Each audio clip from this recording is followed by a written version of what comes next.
ఖమ్మం జిల్లాలో తెలంగాణ ఉద్యమకారులు రోడ్డెక్కారు. కాంగ్రెస్ ప్రభుత్వ తీరును నిరసిస్తూ నిరసన బాట పట్టారు.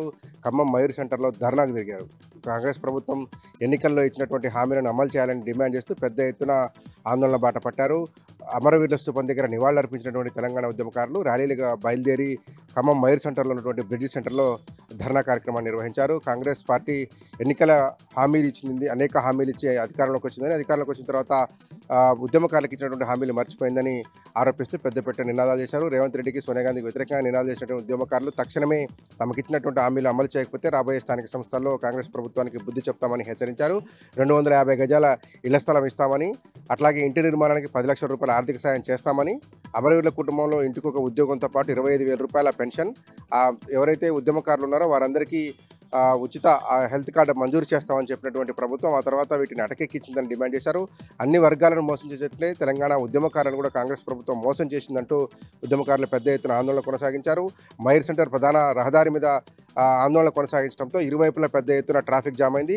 కాంగ్రెస్ ప్రభుత్వానికి నెల రోజులు గడువు ఇచ్చినటువంటి ఉద్యమకారులు ఈ నెల రోజుల్లో ప్రధానమైనటువంటి డిమాండ్లు నెరవేర్చకపోతే పెద్ద ఎత్తున ఆందోళన ఉధృతం చేస్తామని, రాబోయే స్థానిక ఎన్నికల్లో కాంగ్రెస్ పార్టీకి బుద్ధి చెప్పడంతో పాటు ప్రభుత్వాన్ని గద్దెదించే వరకు కూడా పోరాడతామని చెప్పి తెలంగాణ ఉద్యమకారులు కాంగ్రెస్ ప్రభుత్వాన్ని హెచ్చరించారు. ఇక ఇందిరమ్మ కమిటీ సభ్యుల నిర్వాహకంతో మరొక మహిళ ఆత్మహత్య యత్నం చేసింది. అపస్మారక స్థితిలోకి వెళ్ళినటువంటి ఆ మహిళ ప్రస్తుతం ప్రాణాలతో కొట్టుమిటాడుతుంది. ఈ ఘటన ఖమ్మం జిల్లా వైరా మున్సిపాలిటీ పరిధిలోని 10వ వార్డు గండగలపాడు గ్రామంలో జరిగింది. బాధితుల కుటుంబ సభ్యులు అట్లాగే బాధితురాలు తెలిపినటువంటి వివరాల ప్రకారం చూస్తే 10వ వార్డు ఏదైతే వైరా మున్సిపాలిటీ ఉన్నటువంటి 10వ వార్డులో ఇందిరమ్మ ఇండ్ల సెలక్షన్ కార్యక్రమం సందర్భంగా జరిగినటువంటి వివాదం ఈ ఘటన కారణంగా తెలుస్తుంది. ఒక మాజీ కౌన్సిలర్ భర్త ఇందిరమ్మ కమిటీ సభ్యుడు తన పట్ల దురుసుగా వ్యవహరించడంతో ఉషారా అనేటువంటి మహిళ మనస్తాపానికి గురైంది. తనకెందుకు ఇల్లు రాలేదు, అన్ని రకాల అర్హత కలిగినటువంటి నాకు ఎందుకు ఇల్లు ఇవ్వలేదంటూ ఉషారా అనే మహిళ ఇందిరమ్మ కమిటీ సభ్యుని ప్రస్తావించగా చెప్పరాని బూతులు తిడుతూ ఒక పరుష పదజాలాన్ని వినియోగిస్తూ 10 మంది ముందు అవమానించాడని ఉషారని ఆరోపిస్తుంది.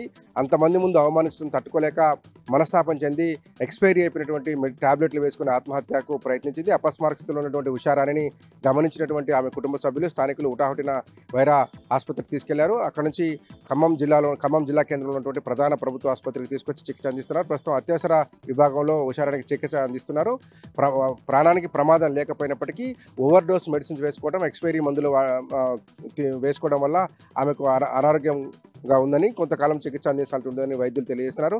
ఒక మహిళ పట్ల దురుసుగా వర్తించినటువంటి ఇందిరమ్మ కమిటీ సభ్యుల మీద చర్య తీసుకోవాలని, తక్షణమే ఉషారాని కుటుంబానికి ఇందిరమ్మ ఇళ్లు మంజూరు చేయాలంటూ స్థానిక నాయకులు, ప్రజలు వెళ్లి వైరా మున్సిపల్ కమిషనర్కు వినతి పత్రం సమర్పించారు. అట్లాగే ఉషారాని కుటుంబ సభ్యులు కూడా డిమాండ్ చేస్తున్నారు. ఎవరైతే తమ ఉషారాని మీద దురుసు ప్రవర్తనకు కారణమైనటువంటి వ్యక్తి మీద కేసు నమోదు చేయాలి, చట్టపరమైన చర్యలు తీసుకోవాలని డిమాండ్ చేస్తున్నారు. అట్లాగే ఇందిరమ్మ కమిటీలో తక్షణమే రద్దు చేసి జరుగుతున్నటువంటి అవకతవకలను సరిచేసి అర్హులైన వారికి మాత్రమే ఇందిరమ్మ ఇల్లు కేటాయించాలని డిమాండ్ చేస్తూ ఉన్నారు. భద్రాద్రి కొత్తగూడెం జిల్లా పర్ణశాలలో కొలువైనటువంటి సీతారామచంద్ర స్వామి వారికి విలువైన మరొక ఆభరణం సమకూరింది. నెల్లూరు జిల్లాకు సంబంధించినటువంటి సంతోష్ కుమార్ సాహిత్య దంపతులు సీతారామచంద్ర స్వాములకు వెండి కవచాలను తయారు చేయించారు. తమ కోరిక మేరకు స్వామివారికి నిత్య కైంకర్యాలతో పాటు ప్రత్యేక పర్వదినాల్లో వీటిని బహుకరించాలని కోరుతూ ఈ ప్రత్యేక కవచాలు తయారు చేసినట్లుగా భక్తులు తెలియజేశారు. నెల్లూరు జిల్లా భక్తులు తెలియజేశారు. వీటిని 9 కిలోల వెండితో తయారు చేసినటువంటి ఈ కవచాలు దాదాపు 12 లక్షల రూపాయల విలువైనట్టుగా నెల్లూరు జిల్లాకు చెందినటువంటి రామభక్తులు తెలియజేశారు. వీటిని పర్ణశాలలో ఉన్నటువంటి స్వామివారికి అలంకరించాల్సిందిగా కోరుతూ భద్రాచలం ఏఈఓకి వీటిని అందజేశారు. అక్కడ పర్ణశాలలో కొలువైనటువంటి సీతారామచంద్ర స్వామి వారికి తాము మొక్కుకున్నామని, తమ మొక్కులో భాగంగా ఈ వెండి కవచాలను తయారు చేయించామని తెలియజేశారు. వీటిని పర్ణశాలలో ఉన్నటువంటి స్వామివారికి అలంకరిస్తామని దేవస్థాన అధికారులు తెలియజేశారు.